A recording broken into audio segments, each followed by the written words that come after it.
Suppose there was no such thing as an innate on the job as in a dead man, and your so-called restrained education had to take over, be it much or little. Could you manufacture, construct, place, organize into proper groups, classify different kinds of cells, such as muscular, ligamentous, cartilaginous, glandular, osseous, visceral, hair follicles, finger and toenail substances, set aside certain kinds of male and female sex organs, and consistently organize all of them into systems, coordinate them into one harmonious baby boy and baby girl, child of the child, century after century, five-bedded quadrupeds, start them running and keep them going smoothly, oiling all parts, keeping down friction, rebuilding and replacing worn parts, and do this all in 280 days.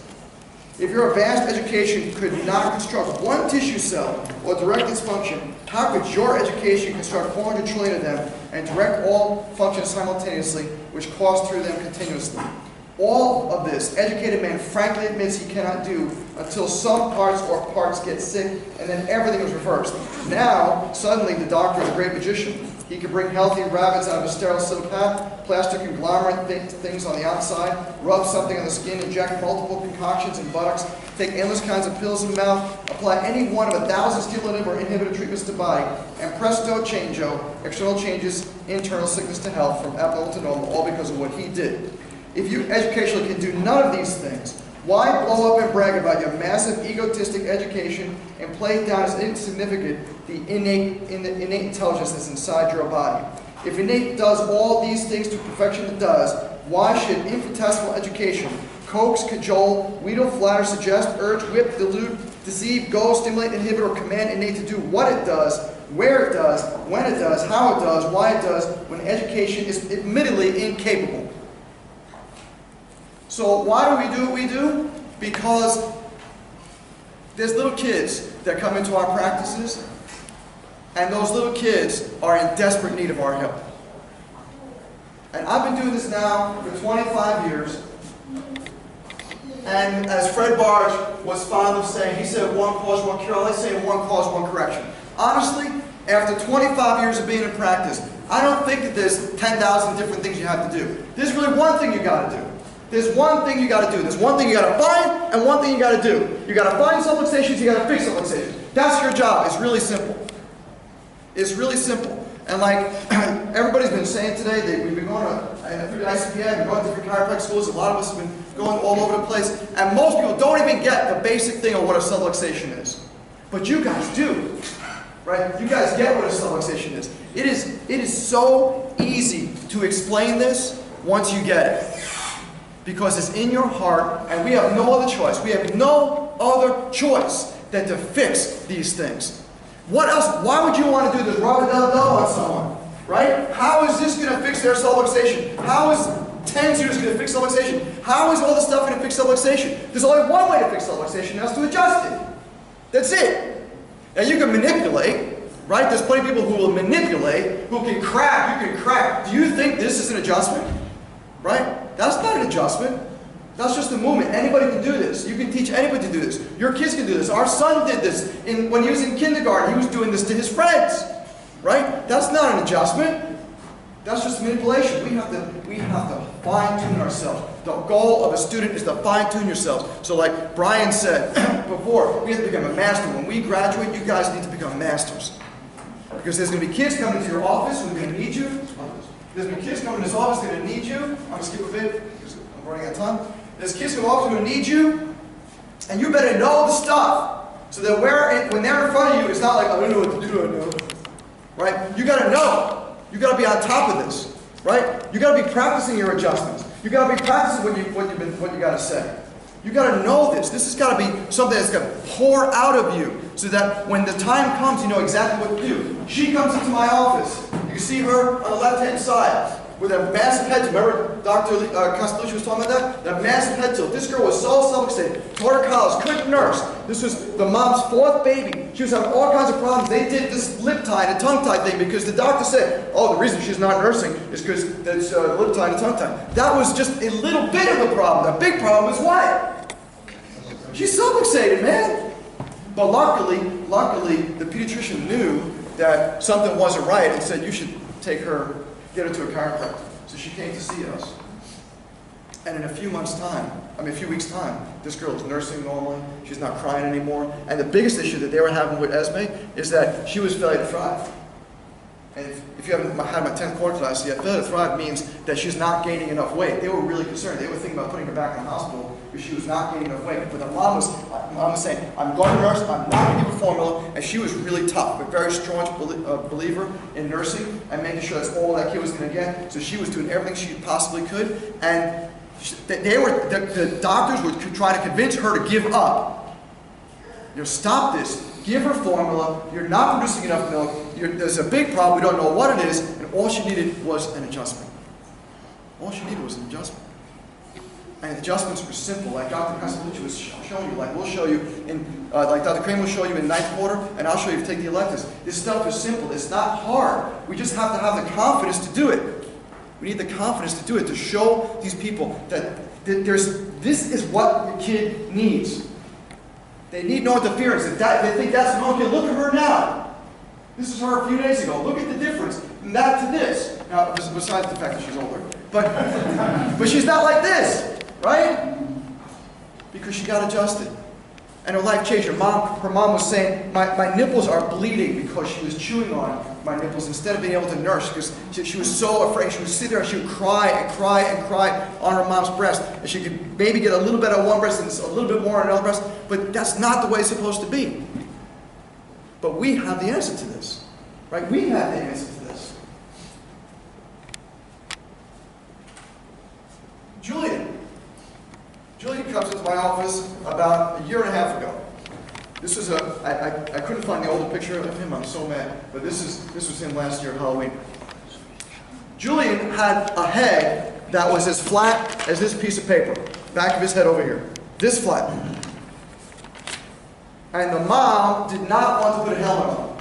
She said, I had some friends who had kids with helmets, and I don't want him to wear a helmet. And I heard the chiropractic could help, and you seem to have a lot of experience with this kind of stuff. What can you do about this? And I said, well, let's check him out. If he's subluxated, and if his cranium is messed up, then let's rock it. So we examined him and did head measurements, and his head was way, way, way larger than it was supposed to be, which is very common in a cranial subluxation. But here's the deal. When we sat down to report our findings, I said, she's like, how long is it going to take? And I said, this is going to take a year, minimum. 1 year. 2-3 times a week, every single week for a whole year. And don't start if you're not going to continue the whole thing, because it won't work.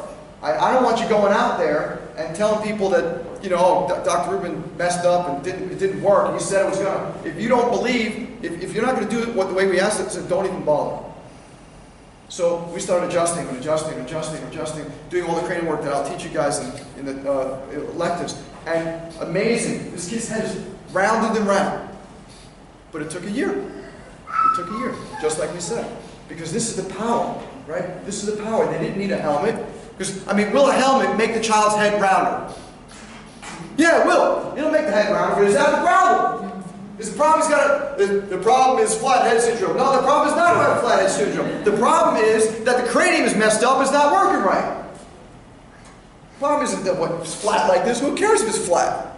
You can have a perfectly round head and it's still not working right. There's nothing to do with what it looks like, although that certainly wasn't helpful. But the problem was that if you put a helmet on that child's head and the head turned round, but if the cranium still wasn't working right and the spine was still subluxated, you still got a problem kid. Right? And you need to explain that to them, right? Because we're so deluded in this country about what things look like that we forget about, what's the function behind everything. So Julian is another one of these amazing cases that we've seen.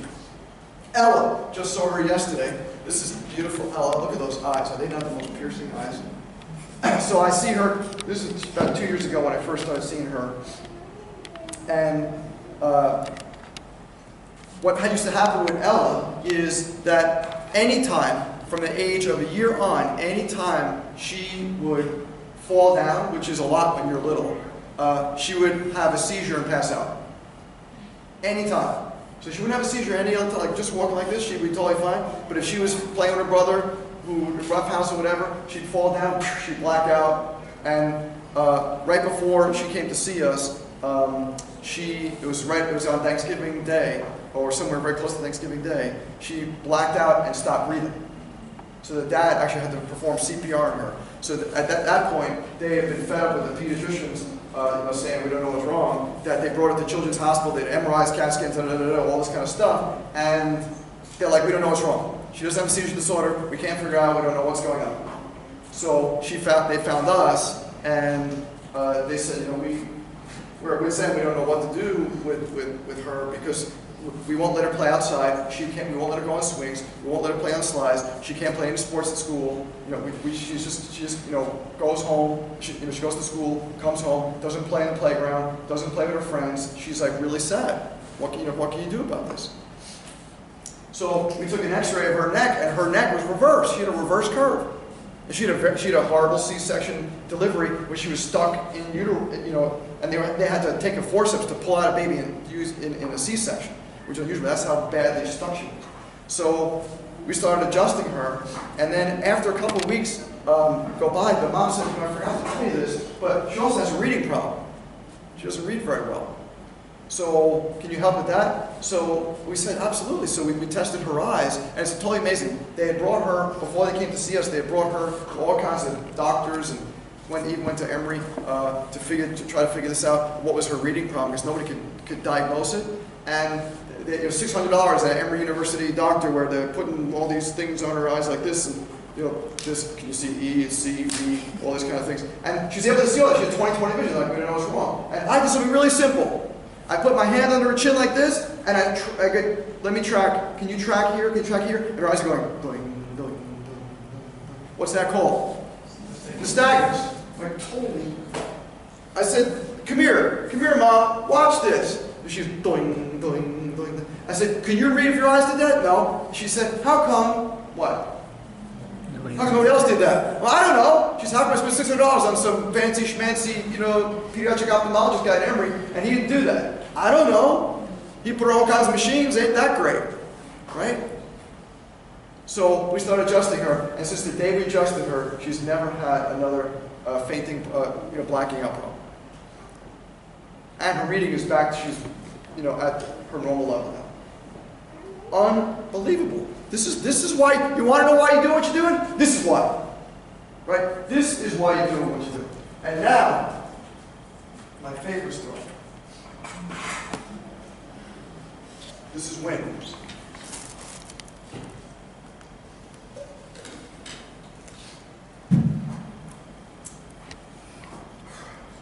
He had a tough birth.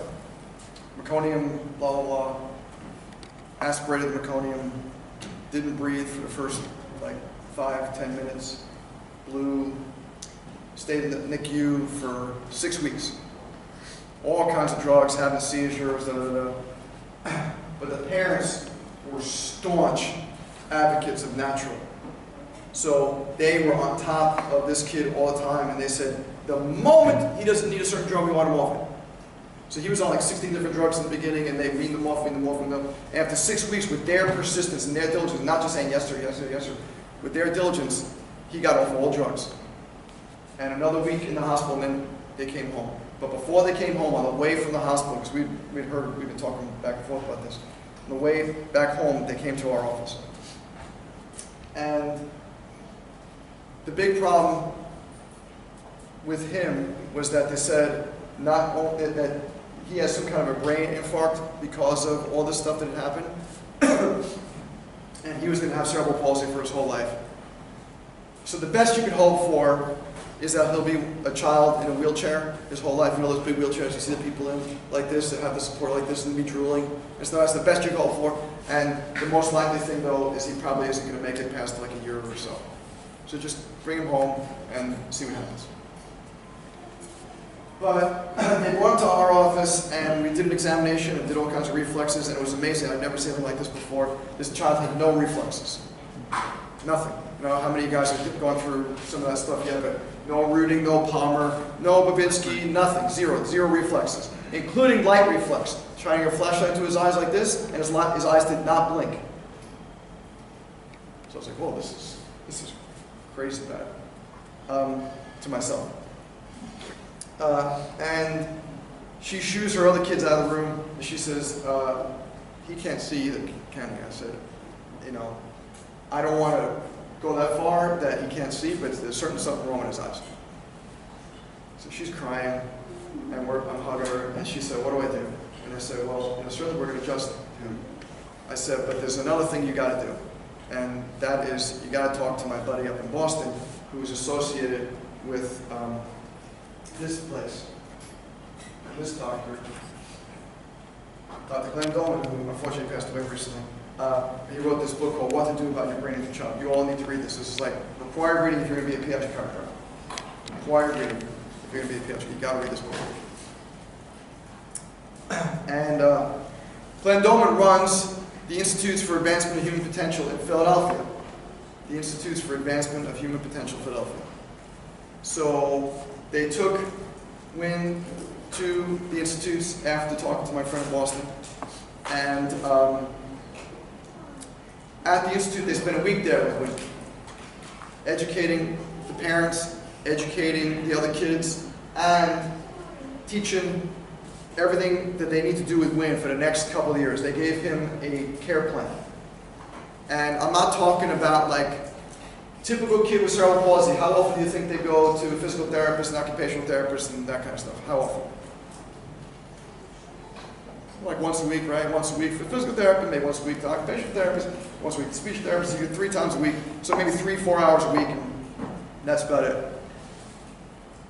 The care plan that was suggested to Wynn by Dr. Glenn Doleman was 8 hours a day, 7 days a week for 2 years.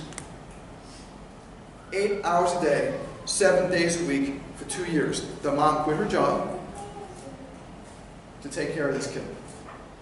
And they started working with him, doing unbelievable amounts of stuff. Unbelievable amounts of stuff. So here's some pictures. She sent me some of these pictures of, you can see here on the bottom, this was it's a crawling board that they kind of taught him how to crawl. And the way you teach someone how to crawl who has zero ability to move, because when you have cerebral palsy, you're pretty like immobile, is you make this crawling board, like let's say you take this thing over here and you're leaning it down like this, and you just let him kind of slide his way down. And they just let it do it over and over, hours and hours and hours a day to make him move. Because what Dr. Doleman talks about is movement is everything with kids. And where do we put most of our kids? We put most of our kids in a car seat like this, right? And what are they touching? What are they moving? Nothing. They're sitting like that their whole life, right? And where does a kid with cerebral palsy end up? If you spend most of your time like this, where are you going to end up with cerebral palsy? Like this, right? And to prove a point, we had a 3-year-old boy who we saw in the clinic here who has cerebral palsy, and he had the typical care plan of an hour here, and an hour there, and an hour there, and maybe a few exercises at home. And he was 2 years old, and this was that boy at 2 years old. Because they hadn't done anything with him for 2.5, 3 years.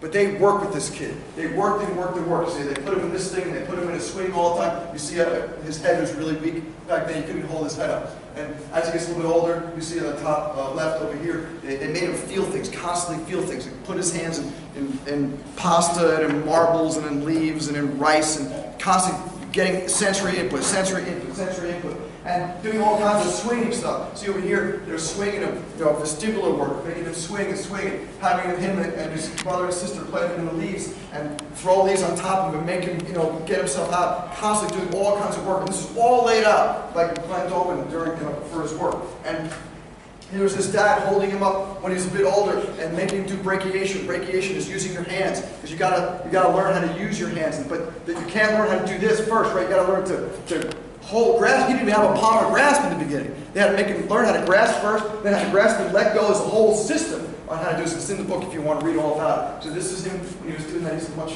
older than this particular one. But that's what they did with him. They had little ones when he was younger. And they worked and worked and worked with this kid. Unbelievable. And one of the things that they did with him, which was totally amazing that they taught him at the institute, was because his eyesight was pretty much at zero. So they taught him you ever work on a car and you get one of those lights and it's this thing that holds the light, like the silver thing, and you can kind of strap it to the car, and it's really, really bright. Well, anyway, maybe you didn't see it before. I need to get a picture of it.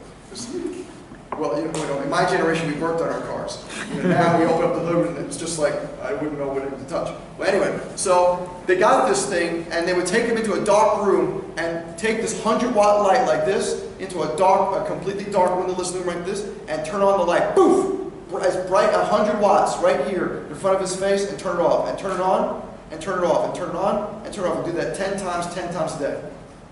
They did that for 2 years. And now, as you can see, here he is, 2 years old, 1 year old. The kid's walking, he's talking, he's almost completely normal. He's 4 years old now. Almost completely normal. Now, he walks like this, right? And this is a very typical cerebral palsy kind of gait, where you're walking with like one hand kind of turned in like this, and scissors gait, you know, legs are turned in. He's a little bit wobbly. He's not exactly at grade level. He probably never will be at grade level, but he's not dead, and he's not in a wheelchair. And this past summer, well, actually, yeah, it was this past summer, I was talking to her about everything, and she said, you know what, Dr. Rubin, I want to thank you for everything you've done, you know, for Win. Because, I mean, look at him now. And he comes in, he's like, Dr. Rubin, hey, Dr. Rubin. He comes in, he hugs me, no matter where I am in the office, he comes to find me and hugs me. And I said, you know, to the mom, I said, I really appreciate you saying that, but you're the one who did all the work. I mean, you know, you're like a champion, you're my hero, you know, to do all this work to get him back to where she is. And she said, well, I may have done all the work, but guess what you did? And what did she say? She said, you believed in him, and you told me where to go. You believed in him, and you told me where to go. So if you're wondering, like, can you take care of everything? You know what? No. No. I could not have done this myself. I did not have the knowledge. I never even heard of Doleman until this. And now, even though I have great experience with this kind of stuff, I still send people out to Doleman Institute because I am not that kind of hero. You know, I do not have that kind of knowledge. But I know where to send them. And I give them hope. I give them hope. And to me, this is so important. This is so fundamental to what we do. Because this is, I call this trajectories, right? What would have happened with him had he not found chiropractic? Where would he be at this age, right now, 4 years old? Where would he be? Graveyard. He'd be in a wheelchair or dead, right? Who knows? But we did cranial work on him. We did some functional neurology work with him. We did lots and lots of adjustments with him. And now this kid is like one of my little supermen. And this is why we do what we do. You know, I'm so tired of the people out there, like Amanda was saying before, I'm so tired of people telling you that this guy blows his mind. Someone said about starvation period, right? Starvation period, if we're only taking care of like 3.5 to 10% of the population, what does that leave us? Like 90 to 97% of the population. You can't survive on adjusting 90%, this 97% who are not getting adjusted right now? Like, give me a break. What? I can't get kids. What do you mean you can't get kids? Everybody's knows kids, right? Like, what we do is so important. It's so much more important. This is not about paying back your bills. This is not about student loan. Who the hell cares about student loans? I pay my student loans like this. She paid her student loans like this, right? She's going to be done in a year. That's the way it's supposed to be. Student loans are not important. They just get you somewhere. That's all it is. This has nothing to do about your student loans. So stop stressing about it. It's not what this is about. And if you're doing this and it's all about the money, then you're going to have a real hard time building your practice. Because this isn't about the money. This is about service. This is about serving the kids. I'm here for service. Right? I have given up my life for service. Because I want to help people. I want to be able to give back what's been given to me.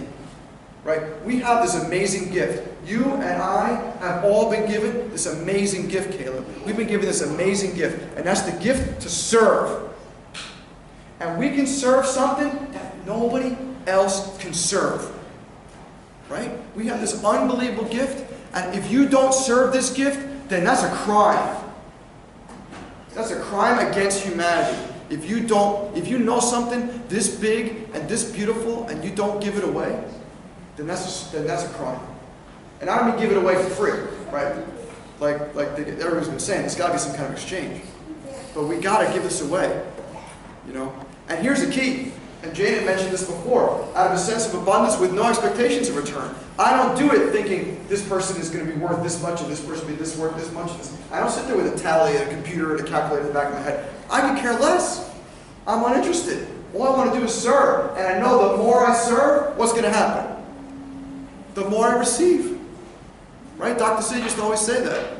The hole you give through is the hole you receive from. Right? You get this itty bitty little hole like this, you try to push something like this, like, I'll serve about this much. Well, then guess how much you get back? Right? But you've got a big, you serve like this, you give out like this, and abundantly it comes back to you. And that's the life of your dreams that she was talking about. Right? Danielle's talk was magnificent this morning. The life, she's living the life of her dreams. I'm living the life of my dreams, and I see it's kind of cool to see Danielle. You know, we taught her, my beautiful wife and I, years ago, and we saw a spark in her already back then, and now I see the spark come to life. And to hear her say she's living the life of her dreams, that's beautiful. And all you guys have a chance to live the life of your dreams. But you know what? A lot of your classmates who aren't here today or weren't here today, unless they're in board review, which I completely understand, you know what? We should have been filling up the gym. Now, not that Caleb did a bad job, because I think it's unbelievable that not he did get here. It's amazing. It's astonishing, actually. But to me, I don't get it when people, like, this is it. This is it. We have a chance to do something that's so miraculous and so amazing, but if we don't give this thing, if we don't give this with our own abundance to give and love and serve to do it our own abundance, if we don't do that, who is going to? Right? Right? Are there orthopedic surgeons going to do this? Are there osteopaths going to do this? Are there massage therapists going to do this? Are there homeopaths, naturopaths, acupuncturists? Who's going to do this? It's only you and me. It's only you and me. And we are a very small percentage of the population of chiropractic. So if there are 70,000 chiropractors out there in this country, what percent do you think this way? Judging by the size of the school and how many people are in this room, that's an accurate representation. Do you get that? Do you get that? So if there are, what, 2,000 chiropractic students, and we had, let's say, 100 people here, what's the math there? I'm not really good at that. Is that 5%? Right? All right, so what do you think that is? That means 5% of us have to do all the work. So when Danielle says that she's building up her practice like this, and you say, I can't believe she's in 5 years of practice, she's already as busy as she is, you know what? Who else is doing it? The 100 people a week people, the 50 people a week people, they're seeing the PI cases. Right? Let them see the PI cases. Not that there's anything wrong with it, but let them. Oh, Dr. Martin. Nice to see you. Let them see that. But you know what? So if you really think about it, if it's only 5% of the population that's seeing the kids and the pregnant women, then think about how many people we have, right? Think about the possibilities, the endless possibilities of how many people we can adjust. So don't ever let someone tell you that it's hard to build a pediatric practice. Don't ever let someone tell you that. Don't ever let someone tell you there's any kind of starvation period. Yeah, there's a starvation period if you do back pain, because you got to compete with a lot of people for back pain. You got to compete with the osteopaths and the medical doctors and physical therapists and the massage therapists and the yoga videos and the back pain, books and heal your back pain mentally books, and you got a lot of what we do. There ain't no competition for it, because nobody does what we do. Nobody. We are it. We are it. We are the guardians of the kids in this country. That's how I look at myself. We are, you and I, the whole band of brothers, we're like the band of the pediatric brothers. Because it's even smaller, it's a smaller percentage of people who are really going to focus on the pediatrics, really focus on the kids. We are the only ones who are going to take care of it. Because there's so many winds out there who aren't getting the message.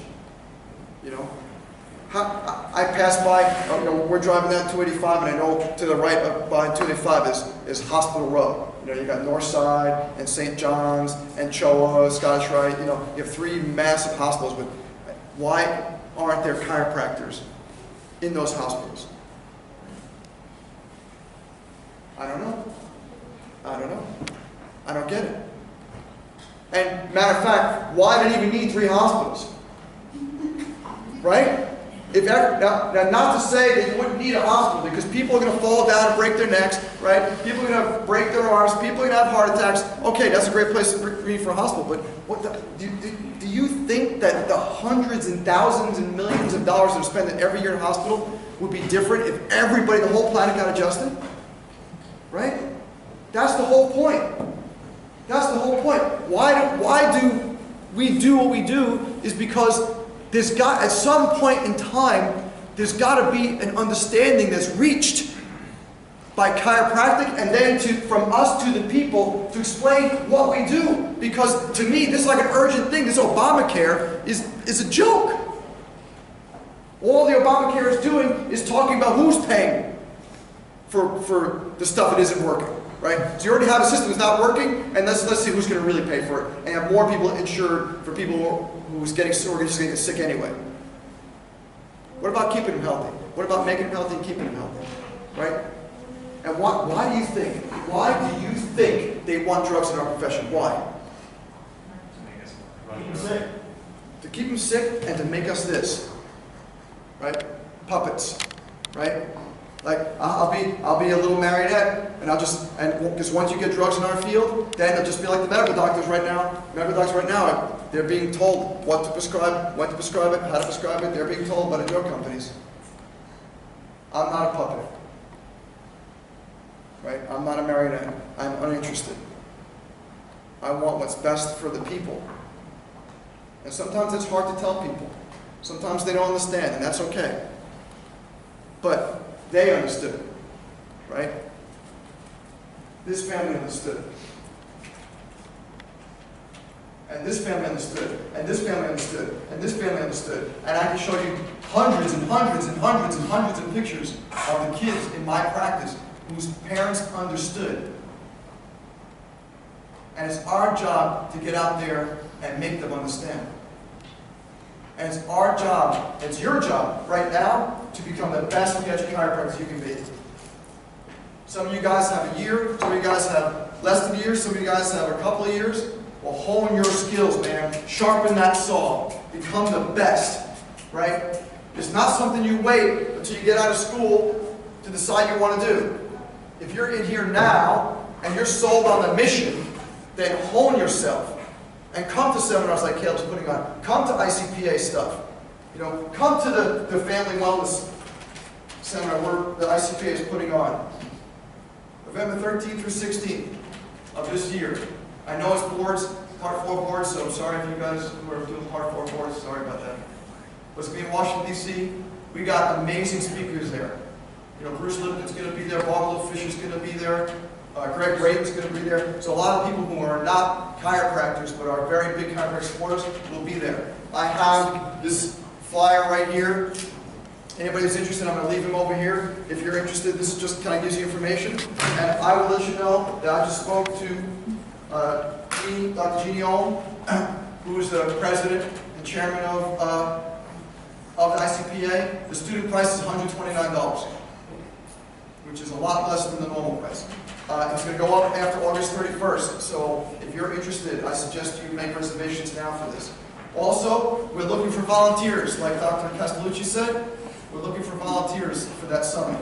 They're going to receive, at a minimum, complimentary registration, maybe more, but at a minimum, complimentary registration. This is Heather Boyd. She's one of the people who work at the ICPA, tireless worker at the ICPA.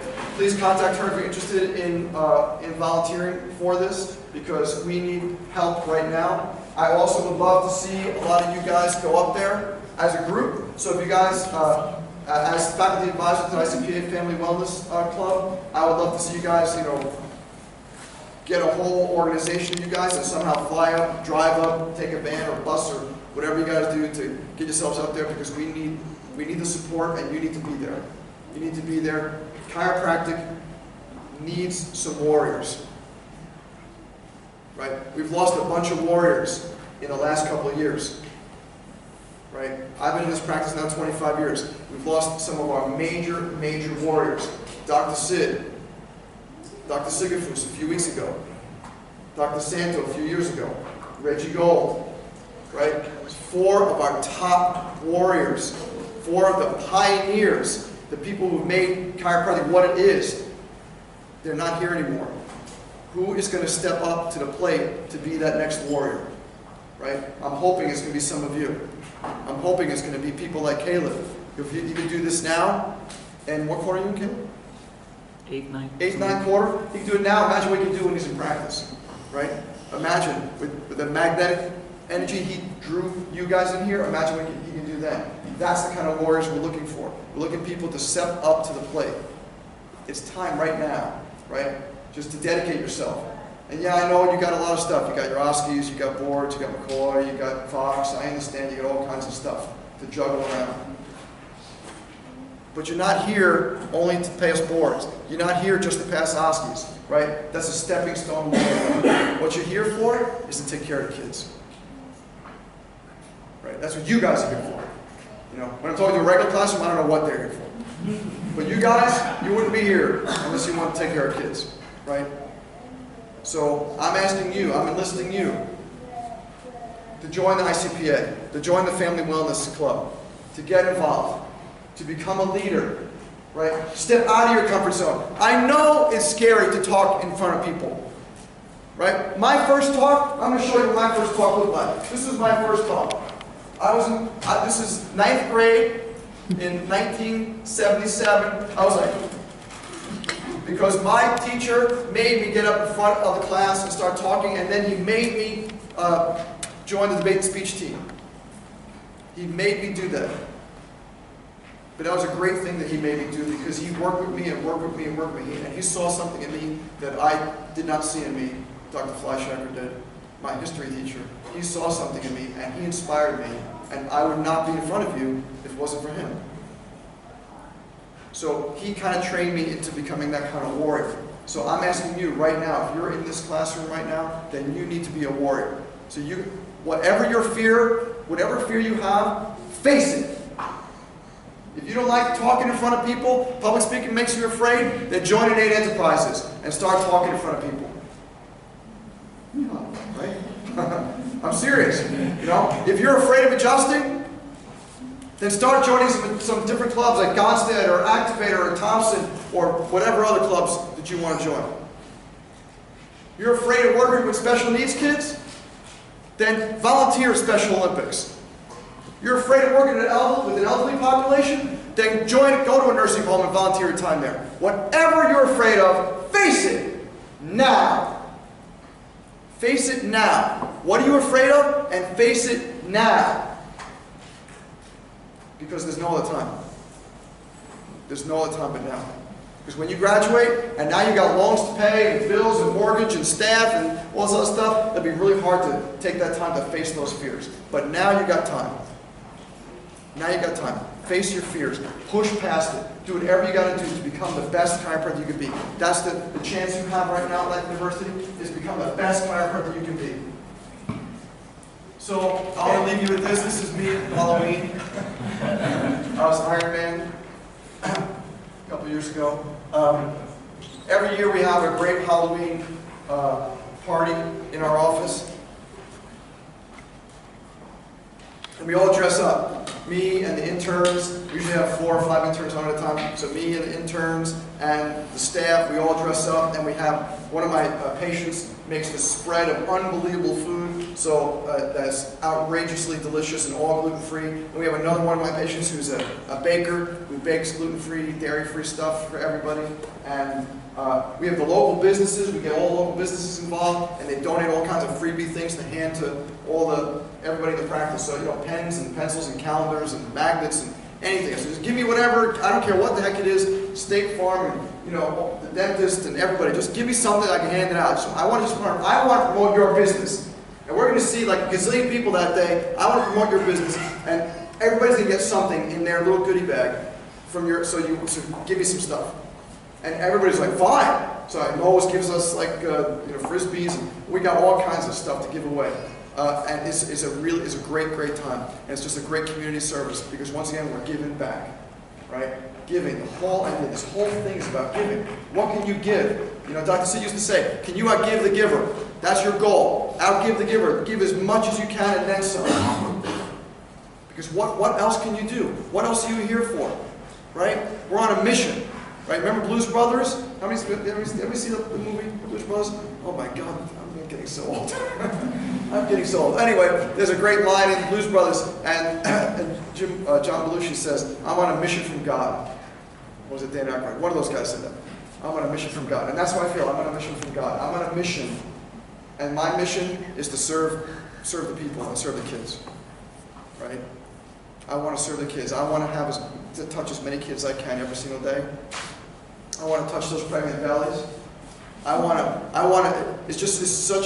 I can't be, like, Ron was talking about the first adjustment. I remember my first adjustment. And I'm as excited today as I was when I gave my first adjustment 29 years ago. Like, that's incredible to think about how long I've been involved with this.